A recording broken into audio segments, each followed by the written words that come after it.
Assalamualaikum warahmatullahi wabarakatuh. Hamdan wa syukran lillah, wassalatu wassalamu ala rasulillah, wa ala alihi wa sahbihi wa mawala, bi ihsanin ila yaumil qiyamah. Sahabat Onik dimanapun Anda berada, Allahu Akbar. Tidak ada yang kita kejar, melainkan daripada keberkahan. Seorang muslim tidak hanya tergila-gila pada jumlah, tapi seorang muslim lebih fokus pada barokah.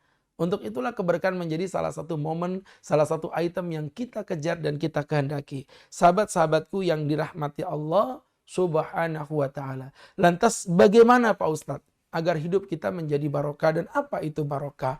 Barokah adalah an-nama, berkembang, al-mu'abbad yang bersifat forever, yang bersifat selama-lamanya. Maka keberkahan yang diberikan Allah kepada kita akan membuat kita hidup bahagia. Hidup tak perlu banyak, yang penting jangan sedikit. Sehingga teman-teman yang dirahmati Allah Subhanahu wa ta'ala, hidup membutuhkan suatu kegembiraan. Bukan cuma tentang soal jumlah, berapa banyak orang-orang yang kaya, tapi tidak pernah mengenal arti kebahagiaan. Uangnya berlimpah, tapi rumah tangganya hancur berantakan. Hartanya tak terhitung, tapi anak-anaknya jauh dari hidayah Allah Subhanahu wa ta'ala. Apa yang mau dibanggakan? Dia punya jabatan, anaknya ketangkep narkoba. Nah, untuk itulah sahabat-sahabatku yang berbahagia, keberkahan itulah yang kita cari. Keberkahan itu membuat uang yang sedikit menjadi cukup. Saya akan buktikan bahwa hidup tak soal jumlah, tetapi bagaimana kita juga mengejar barokah. Ada dua orang yang kita akan perbandingkan. Yang satu gajinya 10 juta. Sedangkan yang satu sahabat Onik yang berbahagia gajinya 5 juta. Tentu kita akan berkata bahwa yang 10 juta jauh lebih kaya dibandingkan dengan yang 5 juta. Pertanyaannya, teman-temanku yang dirahmati Allah, apa yang terjadi jika Allah hendak benar-benar memberkahi keuangan yang 5 juta, maka 5 juta ini jauh lebih kaya dibandingkan yang 10 juta. Kok bisa Pak Ustadz? Nih dengerin, ada orang bergaji 5 juta, ada orang bergaji 10 juta. Yang 10 juta Masya Allah, istrinya suka dandan, manicure, pedicure, kukur-kukur, lulur-lulur. Allahu Akbar. Tapi tak kunjung cantik. Malah wajahnya nggak karuan. Anaknya sekolah di tempat-tempat les-les yang mahal, tapi juga tak kunjung pintar. Malah kadang-kadang nggak naik kelas. Ayahnya bilang, nak kamu nggak naik kelas. Muka bapak ini mau ditaruh di mana? Kata anaknya, lah bapak biasa taruh muka di mana gitu Pak. Allahu Akbar. Sahabat-sahabatku yang berbahagia hidupnya penuh dengan penderitaan. Tapi ada orang bergaji 5 juta. Istrinya cantik alami. Kamu gak lulur dek.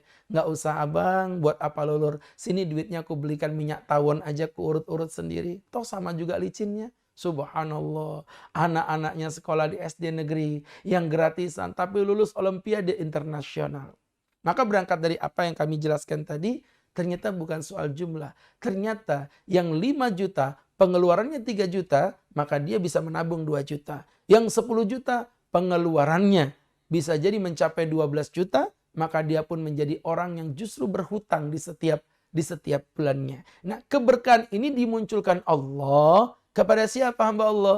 Kepada orang-orang yang mau dekat dan beramal soleh kepada Tuhannya. Yang pertama, sahabat-sahabatku yang dimuliakan Allah Subhanahu wa ta'ala, orang-orang yang gemar mensyukuri nikmat Tuhannya. Bersyukurlah atas sekecil apapun nikmat yang Allah berikan kepadamu.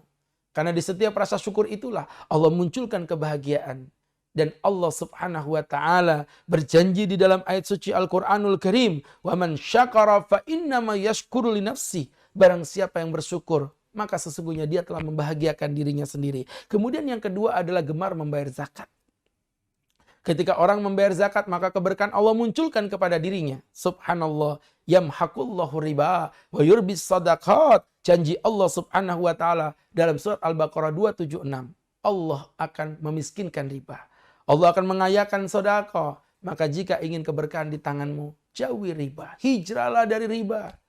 Beralihlah engkau kepada perdagangan-perdagangan yang penuh barokah.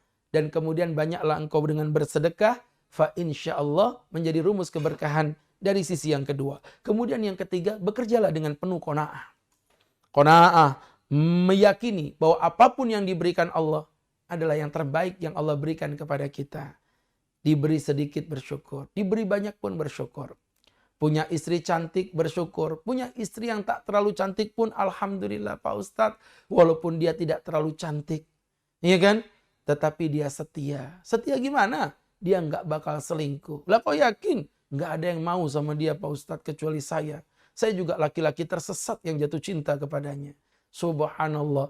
Menjadi pribadi yang selalu mensyukuri qanaah terhadap apapun yang diberikan Tuhan kepada dirinya. Allahu Akbar. Kemudian berikutnya, sahabat-sahabatku yang dirahmati Allah, yang keempat adalah gemar bertaubat kepada Allah Subhanahu wa taala. Allah Subhanahu wa taala melalui kisah sesosok nabinya berkata, "Wa ya qaumi astaghfiru rabbakum." Wahai hambaku, wahai kaumku, mintalah ampunan engkau kepada Tuhanmu. Tsumma tubu ilaihi. Kemudian bertobatlah engkau kepada Allah. Yursilis samaa'a 'alaikum midrara. Maka Allah akan berjanji menurunkan hujan yang lebat kepada kalian. Keberkahan yang diberikan Allah ketika kita mau bertaubat kepada Allah Subhanahu wa taala. Kemudian berikutnya adalah menyambung tali silaturahim. Tidak ada orang miskin yang adalah orang tidak mau bersilaturahim kepada sesama manusia. Selama kita melapangkan hati kita untuk bersahabat dengan orang manusia, baik yang kaya maupun yang miskin, fa insyaallah menjadi jalan mudah untuk kita menggapai keberkahan. Dan yang terakhir adalah rizki yang halal.